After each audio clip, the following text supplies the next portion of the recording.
Welcome to the Living to 100 Club podcast. Here's our host, Dr. Joseph Cassiani. Greetings to everyone joining us today for our podcast. You're listening to the Living to 100 Club, and I'm your host, Joe Cassiani. You can find this conversation and all past conversations on our website, livingto100.club. In addition to my podcasting, I'm a public speaker and I present to community organizations and senior groups on topics related to aging well and managing setbacks. And on my website, you'll see options to sign up for one-on-one resilience coaching for anyone wanting more personal time to talk. I also provide consulting and training on clinical topics like depression and dementia. Now to our podcast, where we discuss successful aging, staying positive, and making more informed decisions. Today, our guest is George Jerjian. George will share his insights about embracing later life. We'll examine conventional approaches to retirement, learn how to make choices to prosper, and learn how to fulfill our true potential. Sit back as we talk about our growth mindset and how do we find ways to grow. First, a little background on George. With a business degree from Bradford University in England and a master's degree in journalism from New York University, George has been in business for 40 years, a chartered marketer for 35 years, a partner in a U.S. commercial real estate firm for 35 years, and a financial advisor for 5 years in the 1990s. George is an Emmy Award-winning producer, a distinguished Toastmaster, and author of 10 books under his belt. His 10th book, Spirit of Gratitude, Crises Are Opportunities, gained him international media recognition. And his online program, Dare to Discover Your Purpose, is a pioneering program and the first of its kind serving the retiring baby boomer market. His work is all about helping retiring baby boomers recreate a life of purpose, passion, and potential. George, welcome to our program today. Delighted to be here, Joe. Thank you. Great. Glad to have you with us. I'm looking forward to our conversation. I always like to open by asking our guests to tell us briefly about the journey that brought you to where you are today. I guess the journey started in 2007. When at the early age of 52, I was diagnosed with a bone tumor and given 6 months to live. And that changes your whole perspective on things. But it wasn't just that. It was 3 separate, unrelated storms converging to, if you like, change the course of my life. First was my wife's father had a stroke. And we went to visit him, and within a week he was dead. Then we were moving homes. This is all happening in January of 2007. We were moving homes, which was a nightmare in itself.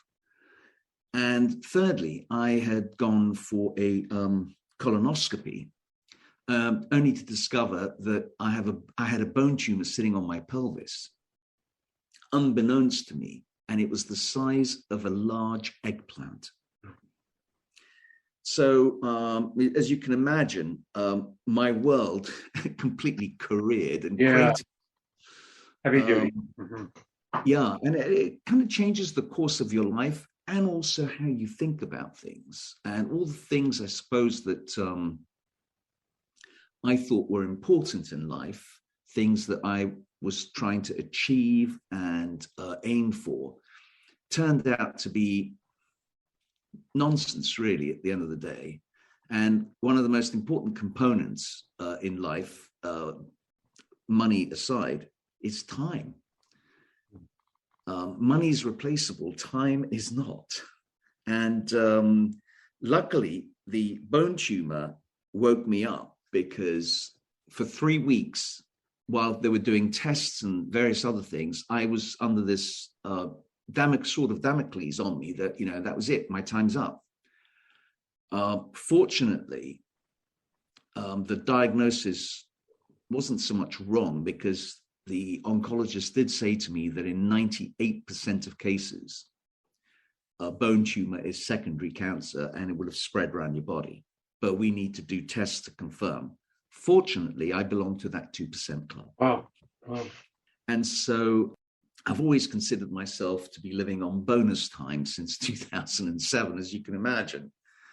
And it's, I've always been in business, in marketing, creating, and it took me a while to find myself because of my mindset and my mental programming. In 2007, after I was diagnosed, I was told it was a benign tumor, but aggressive, so they had to operate. They took out the tumor, but I had to convalesce for 6 months. I had to learn how to walk again. Sure. And in the process, I also had to work with my late father-in-law's estate. I had to deal with the estate matters, which ended up with me having to fund a litigation. So I thought, how long can a litigation take? 12 months, 18 months tops. This is on top of the perfect storm. I get given this gift, so to speak. And it's taken 14 years. And we're only now coming to an end on that.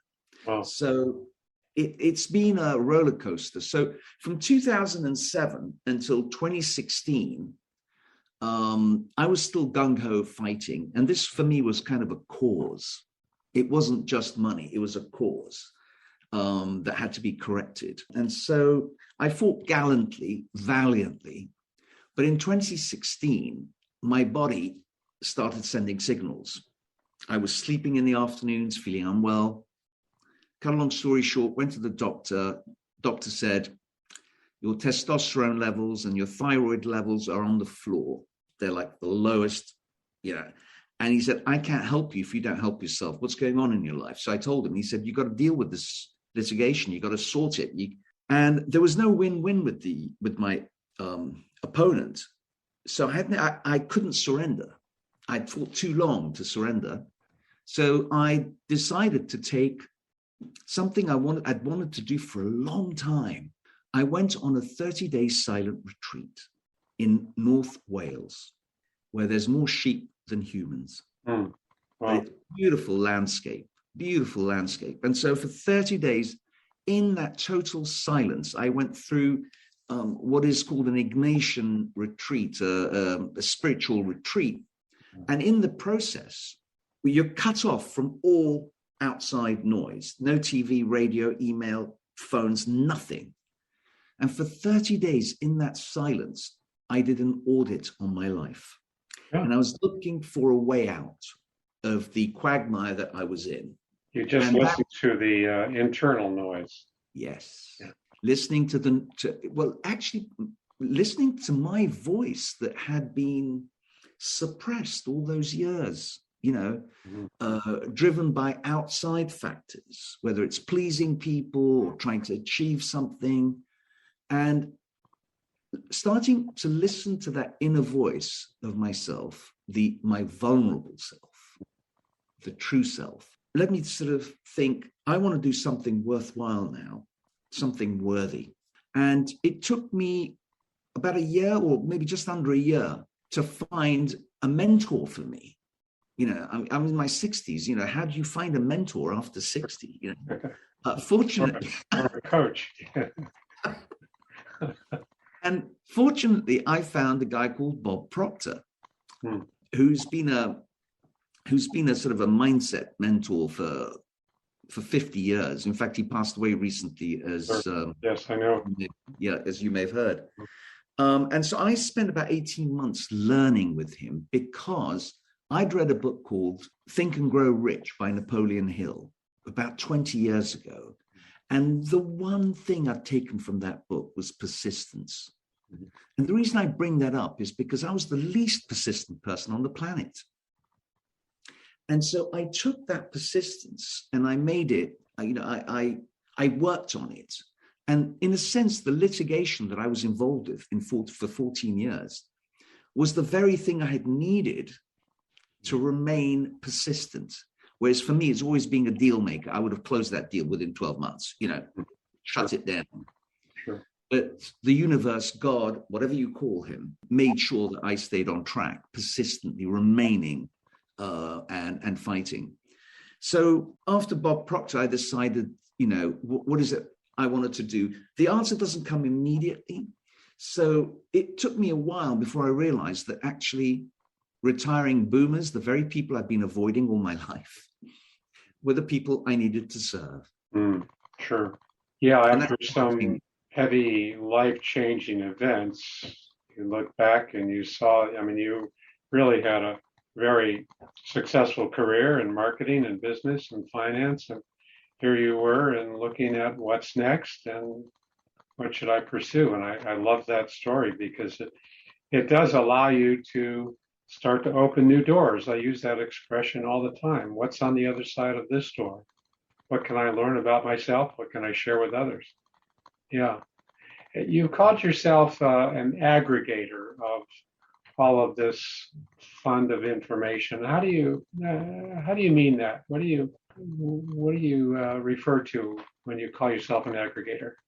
That's a really good question. The way I look at it is that I'm a voracious reader and have always been a voracious reader.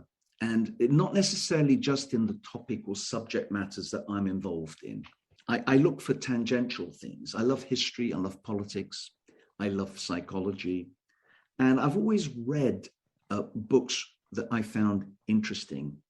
And I don't just read them. On many occasions, I will, if a book is really good, I will read it twice. And not just that, I will highlight it, I will make notes, I extricate the essence of the book. Because I find that once I've got the essence of the book, I park it in my little constellation of knowledge and distill it. A little bit like a chef, I suppose, who picks up recipes and then makes it his own.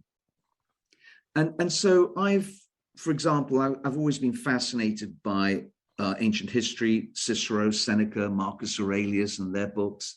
And they teach us so much about old age and about life and how it's the crises in our lives that actually form us and reveal who we really are. We know ourselves until we're hit by a crisis, and then we have to deal with it. Right.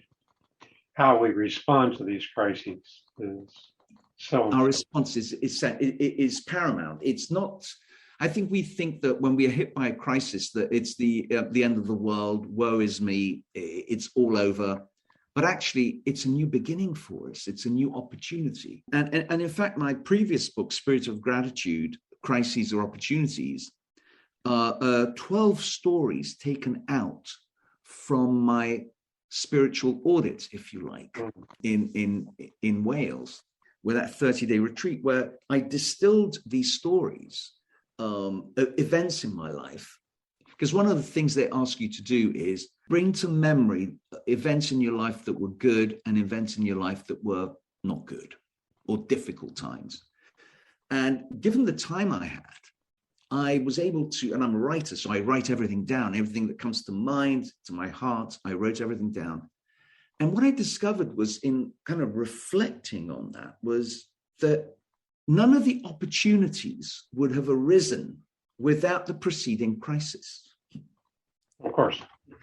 Sure. And that was kind of like the string of my life, as it were. And for me, that was it seems obvious, but it wasn't obvious to me. And so that's what I took from that. But coming back to your question about an aggregator, what do I mean by that? Well, I've read, as I said, Cicero, Seneca. I love Cicero's On Old Age. He's a terrific guy. I mean, one of the ones that has me, it's splitting myself, is when he talks about in old age, he says, sex is highly overrated. And that had me splitting because for us in the West, in our age, sex is paramount in the minds of people. Even in their 80s, they're still thinking about sex. It's so endemic. I don't know how to explain it. It's kind of seeped through the culture into our minds, and we've kind of lost our focus. And I think Cicero understood that. And this is some of the wonderful thing, is because he didn't talk out of lack of experience. He talked from experience. He divorced his wife after his daughter died, remarried a woman the age of his daughter, and within a year he was divorced. And he said, that's enough for me. I can't deal with this anymore. There's nothing to talk about. We can't communicate. I'll go back to writing. Uh-huh. So, those are the ancients, and also from the Eastern mystics like Rumi, Lao Tzu, and Confucius. And then coming back to the West again, some of the early self-help gurus. And I've got people like James Allen, Thomas Troward, and Neville Goddard. For example, we'll go into more detail later if you need, and then of course, more lately, we had Napoleon Hill, Norman Vincent Peale, and Dale Carnegie. And further out, Wayne Dyer, Eckhart Tolle, more recent people. Sure. And from the science perspective, I really, really love the work of Dr. Bruce Lipton, Dr. Joe Dispenza, and Dr. Maxwell Maltz, the surgeon, the plastic surgeon who discovered that self-image is hugely important, and no plastic surgery can help you if your self-image, if the story you have, the picture you have of yourself in your mind is distorted, no plastic surgery can help you. From the psychologists, it's Dr. Elizabeth Kubler-Ross with her interviews of people on their deathbeds and what we learn from that. Professor Robert Emmons, the gratitude psychologist, and Dr. Carol Dweck on mindset. So I aggregate the information from all these people because the topic that we're talking about here, the knowledge in aging, is like an elephant. And most of us are either holding one foot or one leg and think that's the elephant. And there's this whole area outside that we've got no idea about. Right. The rest of the elephant, yes. And one has to be kind of humble and recognize that, everybody's got a different perspective and understanding of this. And the more you read, the more you talk, the more you realize that you've got to approach this topic in a humble way, because everybody out there actually can teach you something about this. Sure. So I love the word distilling all of this content, and as it comes in, you kind of reformulate it in your own mind, and it allows you to express your own unique individual thoughts and recommendations and insights. And this is what caused you to write your latest book, Dare to Discover Your Purpose? That's right. In fact, Dare was, I had actually worked on the program, Dare to Discover Your Purpose, during the pandemic. We couldn't go out, we couldn't do anything. And I thought, you know what? I'm not going to worry about what's happening in the world outside. I've got no control over that. And since I'm at home, I'm actually going to sit down and work on the program. And so I took 8 modules, which was kind of processed. I laid the tracks down on my processing of how I went through this. Sure. And then I laid down the tracks, as it were. And the modules were like 30-minute videos initially with an exercise to follow. And each exercise built on the previous exercise, so that by the 8th exercise, you have a blueprint. And like an architect, I help people to download what it is they want in their life going forward and put it down on a blueprint, if you like. And they're halfway home, because that blueprint can be changed, adapted, but they've got it down halfway in the physical world. So what is the acronym? What does DARE represent? DARE represents, well, first, let me take a step back. DARE means courage, in a sense. It requires a certain element of courage, because for a lot of people retiring, their whole mind and life has been predicated on reaching this point and to enjoy the fruits of their work, or so they've been led to believe.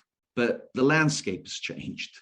They've just been given another 25 years of life or 30 years of life, and they've got no clue how to negotiate this divide. On top of that, of course, whatever money they needed for that retirement has been lessened.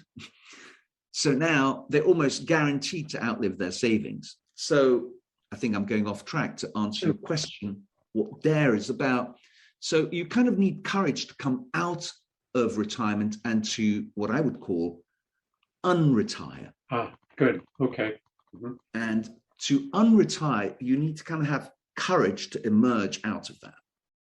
Take yourself off of that usual trajectory and re-examine what all of the options are. Exactly. Because my take is that you don't want to find out that you missed out on something on your deathbed.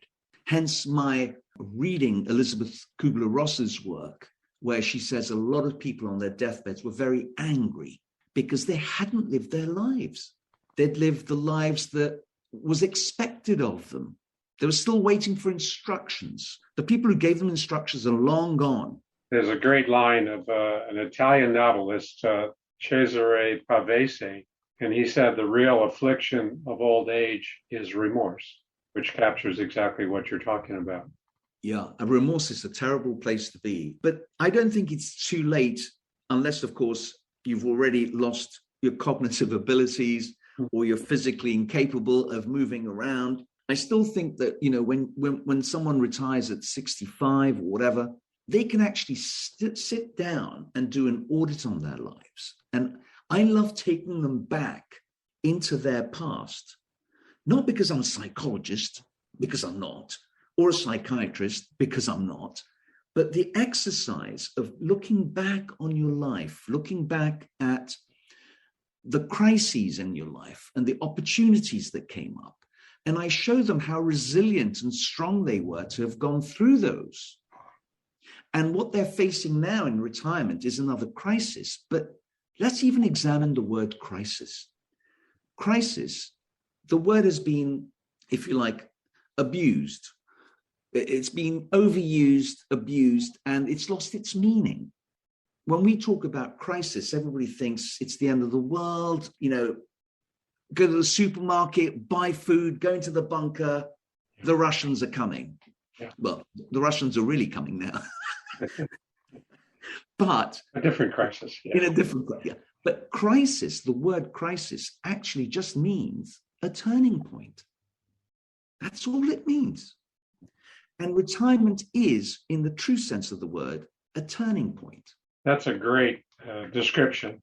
That's a great explanation, George, because it just redefines the opportunity that comes from crisis. Rather than a dead end or hit the wall, it's really time to stop and say, okay, let's see where we are now. Let's see what we do. Absolutely.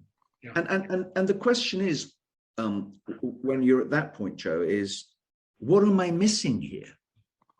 The question to ask is, in retirement, what am I missing here? What is it I'm not seeing? Because clearly in retirement, it's a dead end. I mean, where do you go from here? And what do you do? There's nobody out there telling you, there's another way. There's a much better way than where you are now, where you're guaranteed you will not outlive your savings, where your health is going to be great because you're going to be engaged socially, mentally, and so on. But to come back to DARE is not just a word about courage. I'm going to add this before I explain the acronym. There was a physician and psychiatrist and psychologist named, oh Lord, his name's gone, David Hitchens, who wrote a book called Power versus Force. And he had actually calibrated using megahertz, I think is the word he used, calibrated using muscle testing, calibrating emotions. And what he discovered was that all the very low emotions, shame, fear, anger, those are low emotions, low vibrations. Joy, peace, love are like in the 700s. Courage, in his calculation, was the pivotal point that turns from negative to positive. In other words, the low vibrations below courage are all the bad ones you don't want to be in. Of course, we as humans always fall down onto those emotions, but it's how quickly we can reemerge back up and not allow it to consume us. So courage is on both sides of this line. Yeah, courage is the platform from which you can go up. And that was just pure serendipity for me. I mean, I only recognized that after I'd done my program. It's not like I had planned that. I just thought it was an interesting addition to what I'm saying. But DARE is the acronym for discover, assimilate, rewire, and expand. Let me just delve a little bit more into this. And again, it was my journey. It was predicated on my journey. And DARE, the D in discover is about discovering what retirement is and what it is not. And you ask people what their interpretation of retirement is, and everyone will give you a different meaning. Everybody's got their own idea of what retirement is.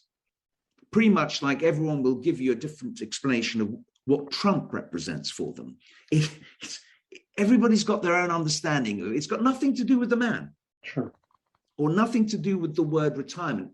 It's their perception, their understanding of retirement. And so what I do is I say, okay, fine. We're all entitled to our opinions. Fair enough. But let's look at the facts. First of all, let's look at the history of retirement. Who created this thing? Why did they create it? And is it good for us?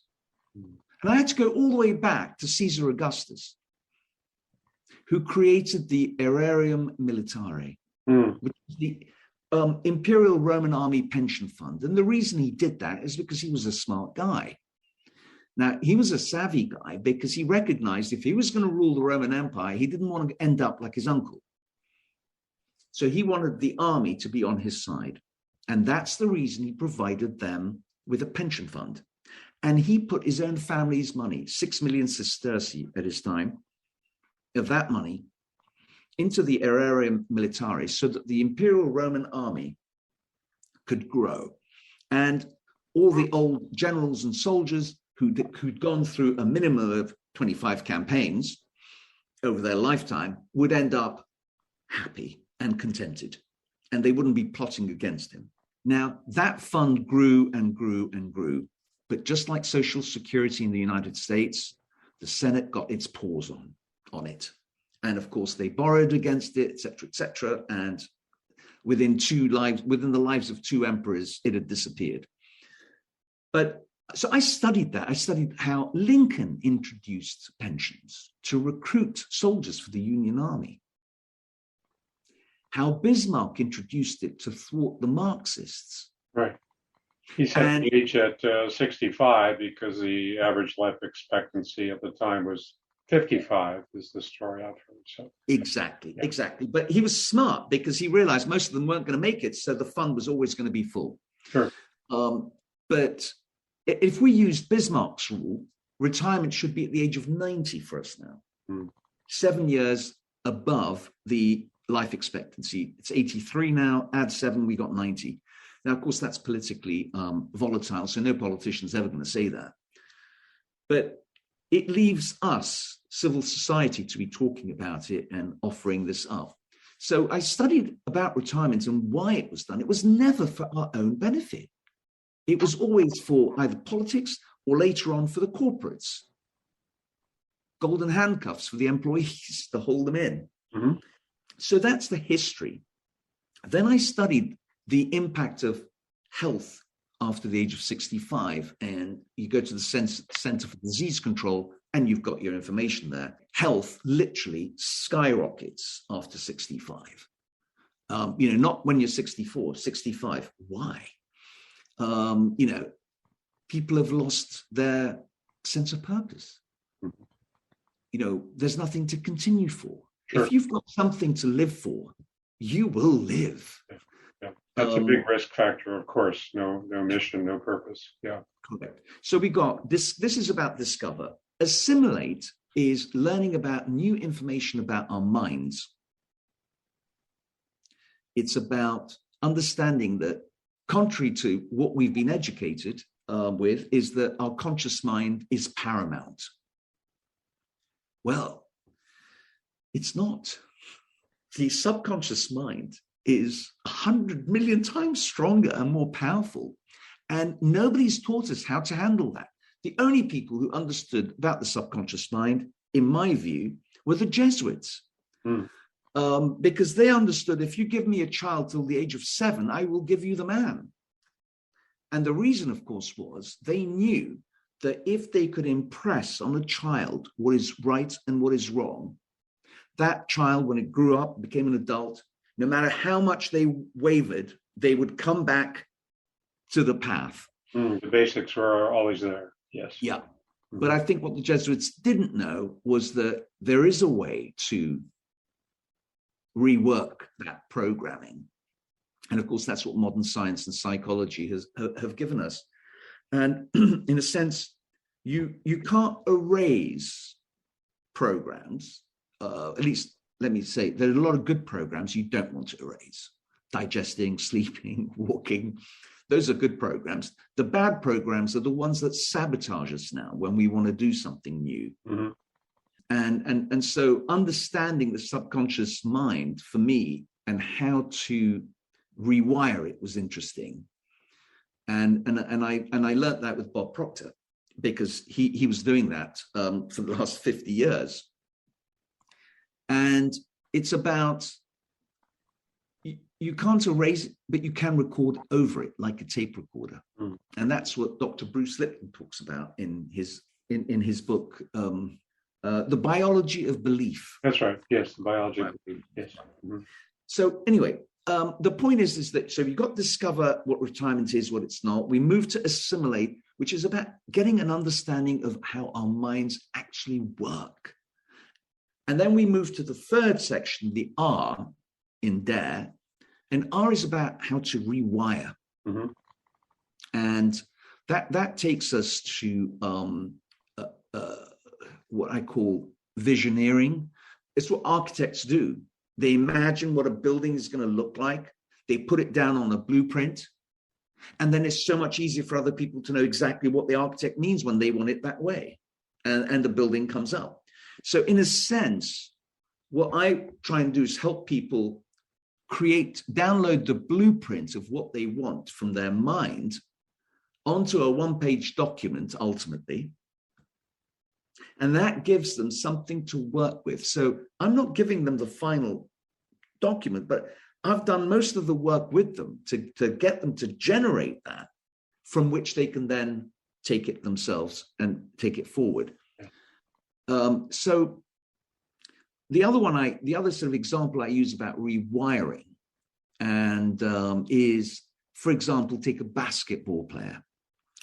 The basketball player, not dissimilarly to a cat who's trying to negotiate jumping a wall, they will look up, the cat will look up, it will look down, it will look up, it will look down.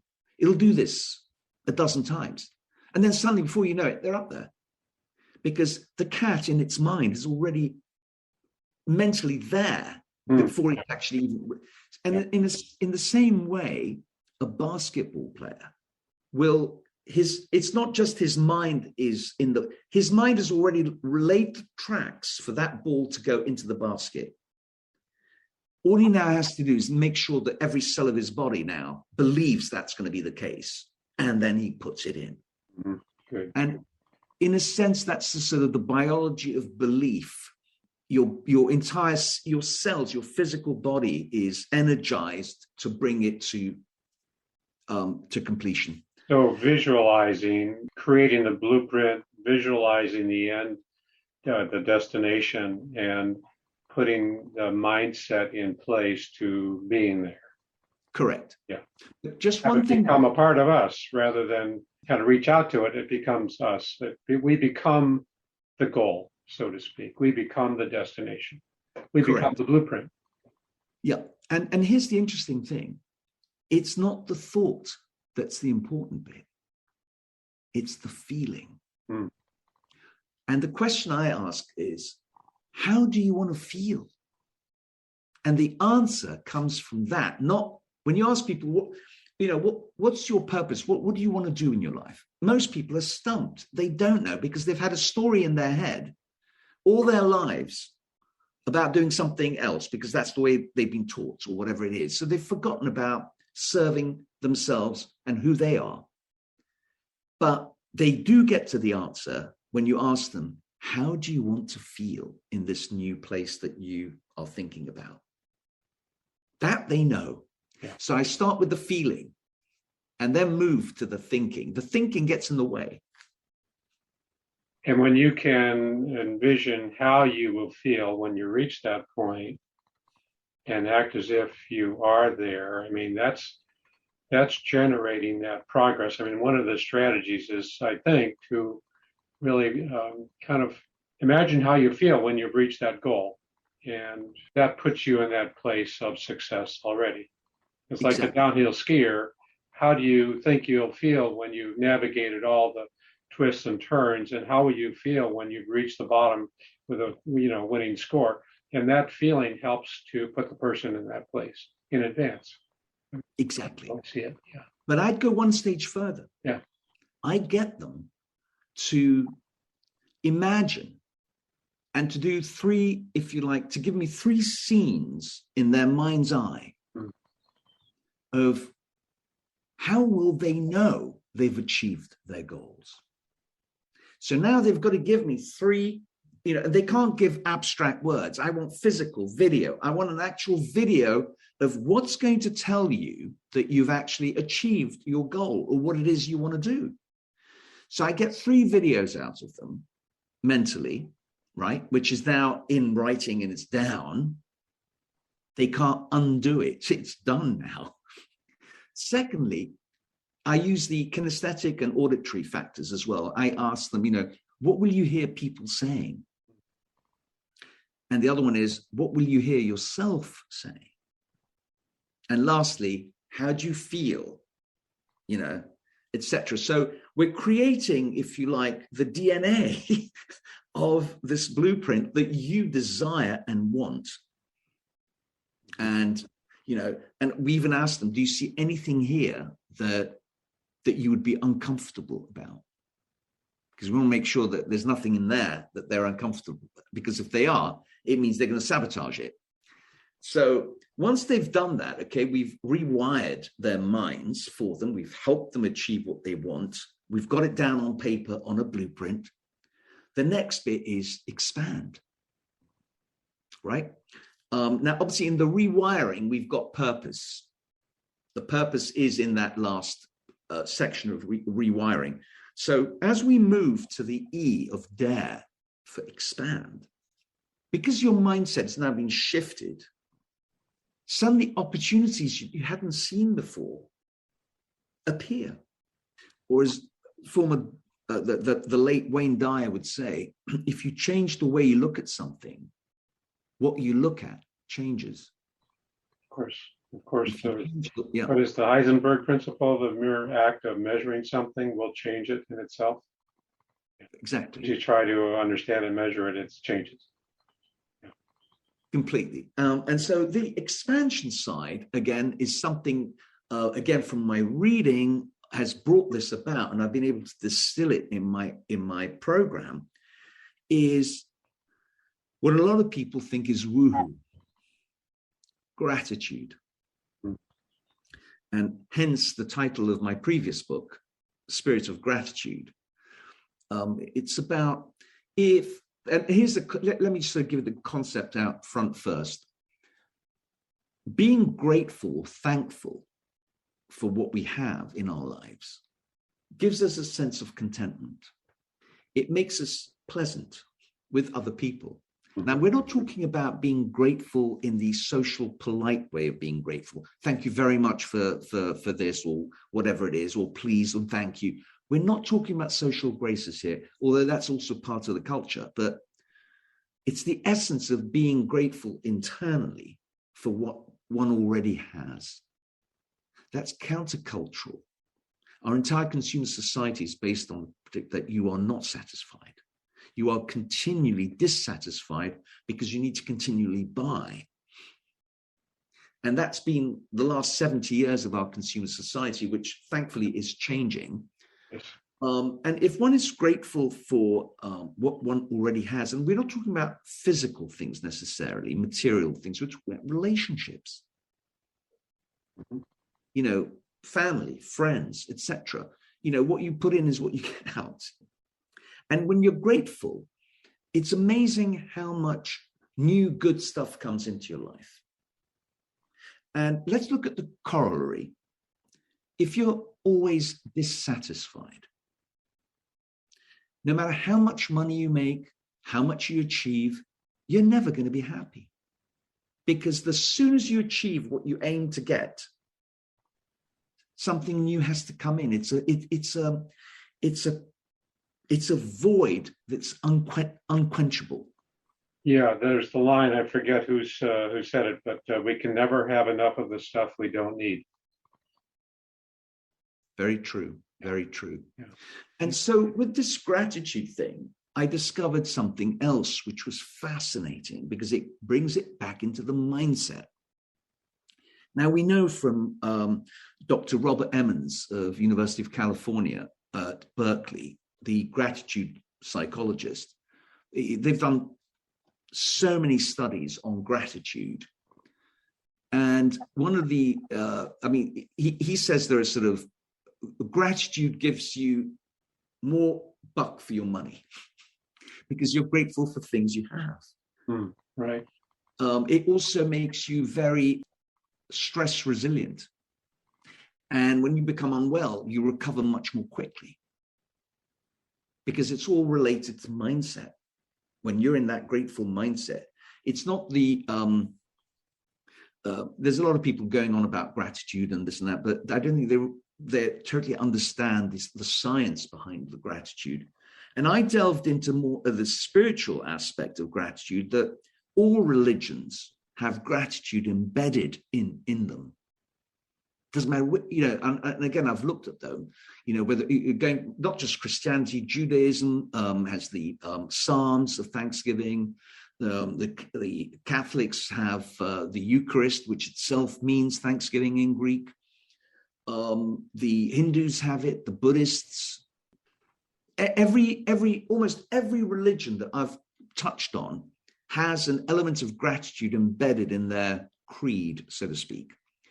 But more than that, I did some research on a philosopher called Martin Heidegger, German philosopher, who wrote extensively on this, but he specifically said thankfulness is the pathway into thinking.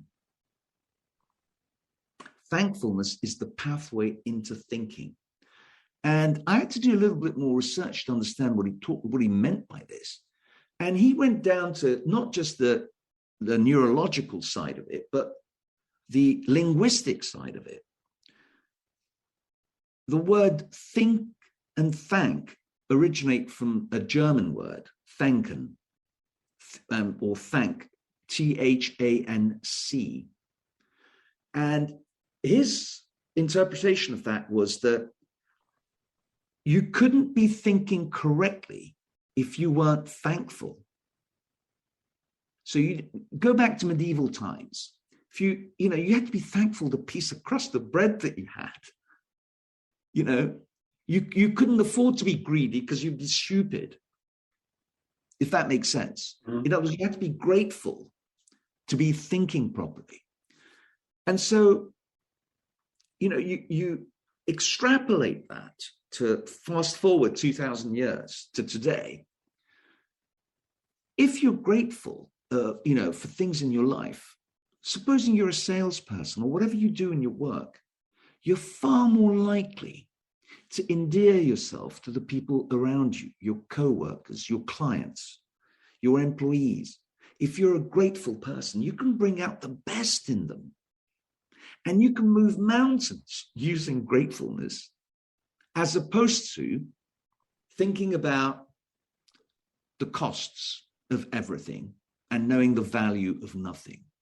Sure, and wanting more, yes. and which is what we've come to. Now we work harder, we work longer, we work for less, our lives are miserable, but we keep going because we don't know what else to do. And this goes all the way from the CEO up top, all the way down to the janitor. Sure. Yeah. So fascinating conversation, George. Really fascinating. You've given total new meaning to unretire. I mean, it's drilling down into all of the finer points about every step that we take when we re-examine what we do now. So who is the DARE program for? How can they access it? Well, the DARE program is for anyone between, I suppose, the ages of 55 to 75, for people who feel stuck where they are. They don't know how to navigate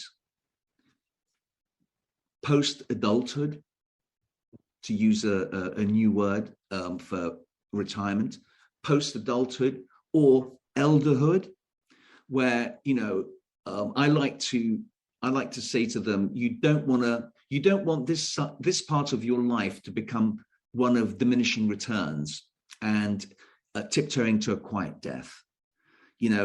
I take sort of heart from people like Cicero, who said, old age is the crown of life. And we need to bring that back. We need to bring that back because not only there is no other option, but the way I look at it is these 10,000 individuals who retire each day in the United States alone are people who are tiptoeing to a quiet death. And to me, 1 in 3 people, I think by 2050, is going to be aged over 55. 1 in 3 people.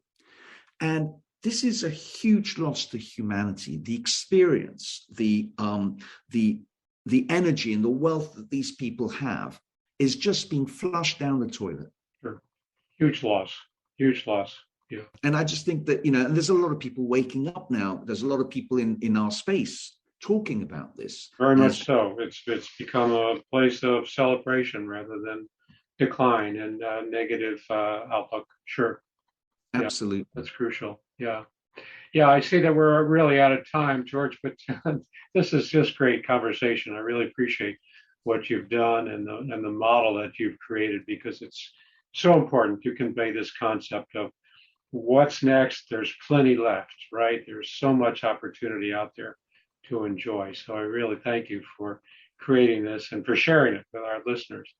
What would you like our audience to take away from our conversation today? I mean, we've covered a lot of territory, but what do you want our listeners to take away from our conversation? I would say that the best is yet to come. You're not finished yet. You're a work in progress, and the best is yet to come. And I'm going to have to quote Cicero again. The crown of life. Old age is the crown of life.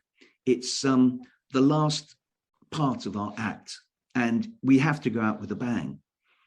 And his thing was, if old people are to be respected, if old people are respected only if they defend themselves, maintain their rights, and submit to no one. How many people do you know who are doing that? They're not raging against the night.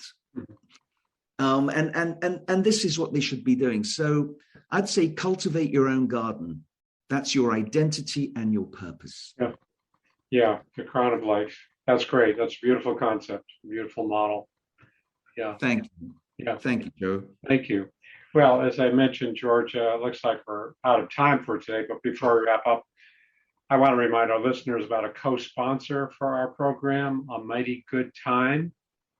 Are you looking for ways to engage and stay active? Check out amightygoodtime.com. It's a one-stop shop for events and activities for those 50 and over. It's free to search and it's free to post, amightygoodtime.com. And be sure to visit the Living to 100 Club website to sign up for our weekly podcast announcements and monthly newsletters.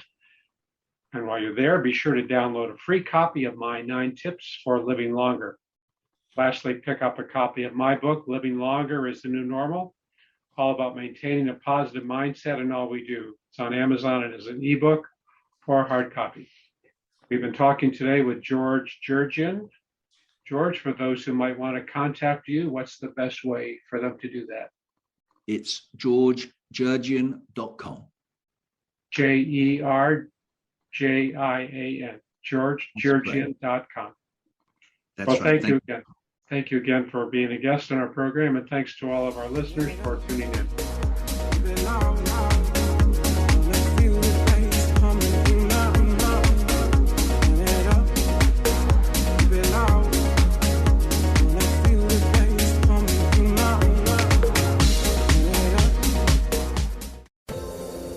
Hi, everyone. This is Meredith from the Senior Fitness with Meredith podcast, where I discuss all things for seniors. From fitness, your health and wellness journeys, how to be all over strong and beyond. I also have my mini podcast called Motivation with Meredith. It's a great, quick motivational pick-me-up for your days. Join me, listen now, search for Senior Fitness with Meredith on your favorite podcast platform.